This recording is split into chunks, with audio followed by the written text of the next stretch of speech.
Um, what I wanted to do just to start things off is to help us to shift into a new kind of mind space.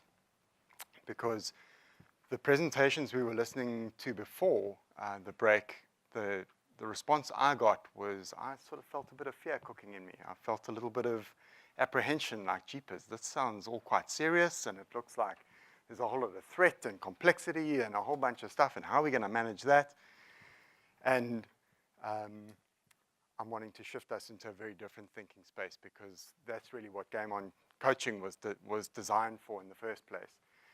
So if you just kind of work with me a little bit here and see how uncomfortable you feel.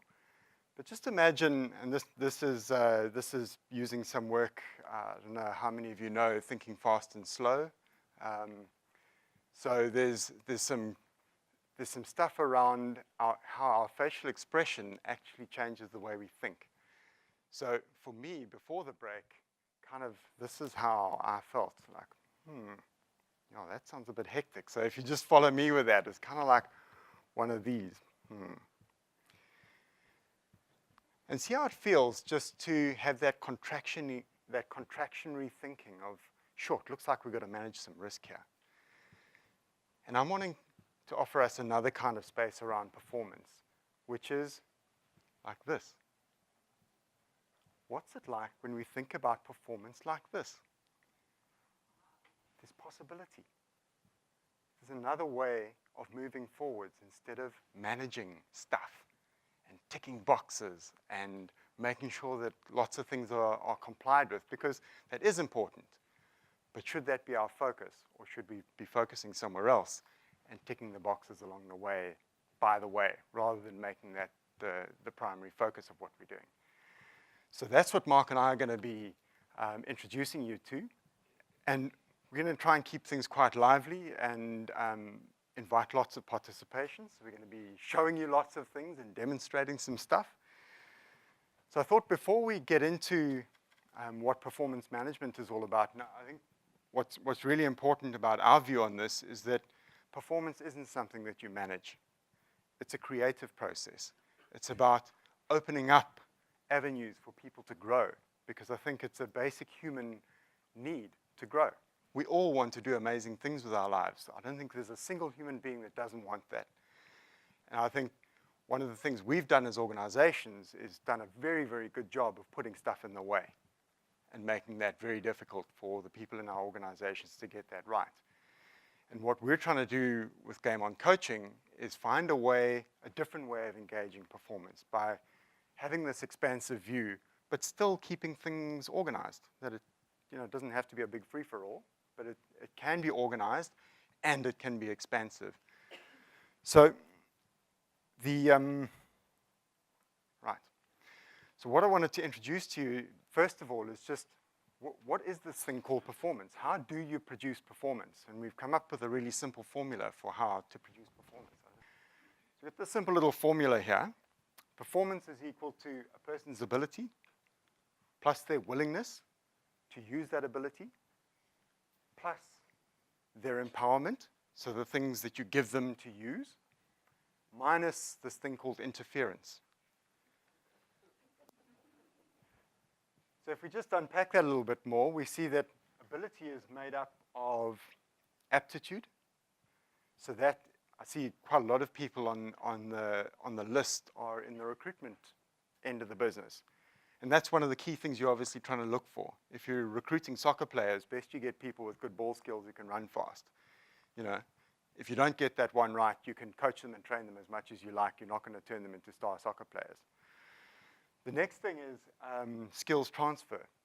So once you've got people who have aptitude, they have, if you think about aptitude like a big container, like a big bowl, the bigger the bowl is, the more skills you can put into it. So the more you can teach people with aptitude. People with low aptitude, you can only teach them little bits of stuff.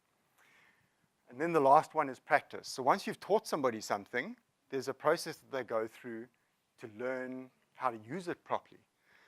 So that's in terms of developing somebody's ability to do something, you first got to pick somebody who's got the potential.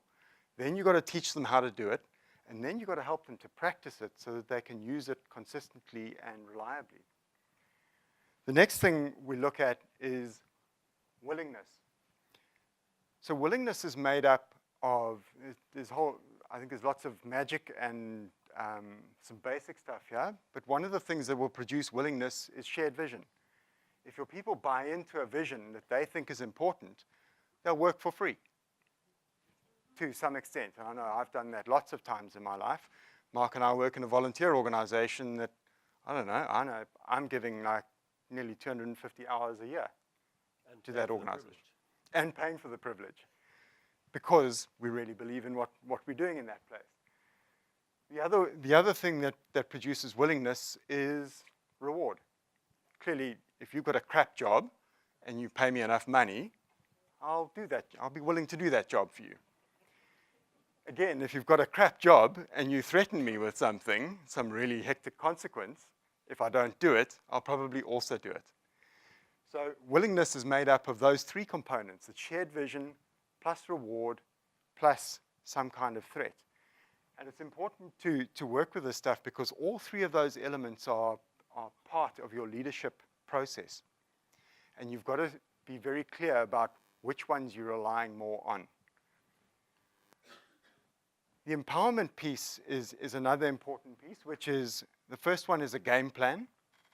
So if you look at the way sports teams operate, the coach offers a game plan to the players. Leave it to the players to kind of figure it out, how they're going to win the match next Saturday. So as an organization, that's one of the key things that we provide the people that work in our organizations is a game plan. Here's how we're going to do stuff. We call that strategies and operational plans and all those kinds of things. And in Game On Coaching, we've got a very specific relationship with game plans, which is that there's a way that works for getting something done. Then you've got to give them equipment, you've got to give them processes and systems, and when they have all that stuff and it all works, they're empowered.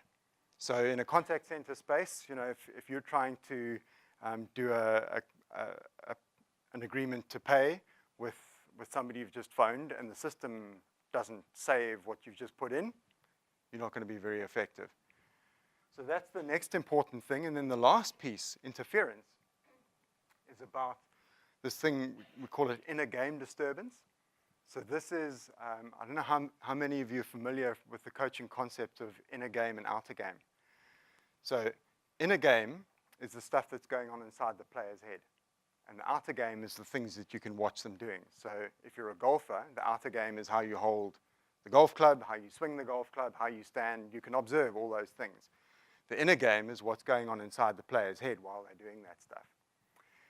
So one of the things that affects all of us in our lives is we've got stuff going on. We've got all kinds of stories that we're telling ourselves that might not be that helpful. And sometimes they get in the way of us performing. The other thing that comes along is this thing called life noise. So if I'm standing here knowing that my child at home in Joburg is on his deathbed, I'm not really going to be that connected with your process. I'm not that worried about where I am here.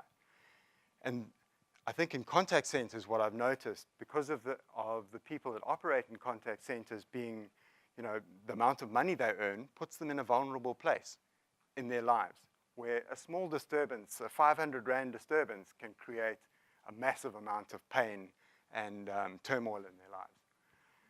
So as leaders, we've got to look at all of this stuff, and we've got to look to find ways of bringing all of these things together, because if any of this stuff doesn't get delivered by the organization, you're going to have a performance issue.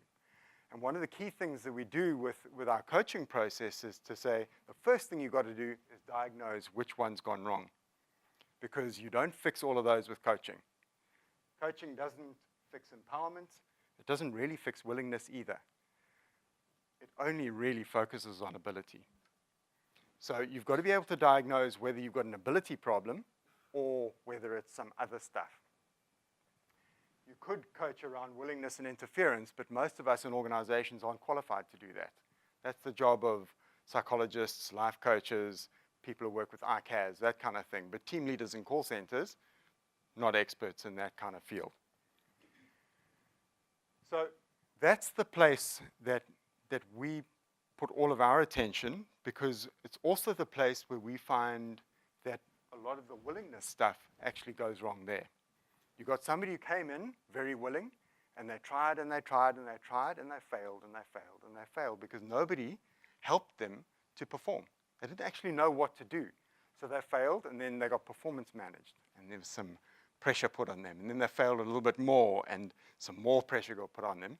And some people miraculously pull themselves out of that and perform, but I think you all know the percentage that do that is a lot lower than we'd like it to be. And really it all started here. Somebody came in willing, they didn't manage to succeed, and all that they got given instead of help was more pressure. And so they lost their motivation. And then eventually they become cynical and they start pushing back against organization, all that kind of stuff. And then we start performance managing and saying, yeah, you see, we just made a crap hiring decision. If we just hired right, we wouldn't have had this problem. And I think that's one of the things that I really like to challenge is I think all people have capability if we help them to realize their potential properly.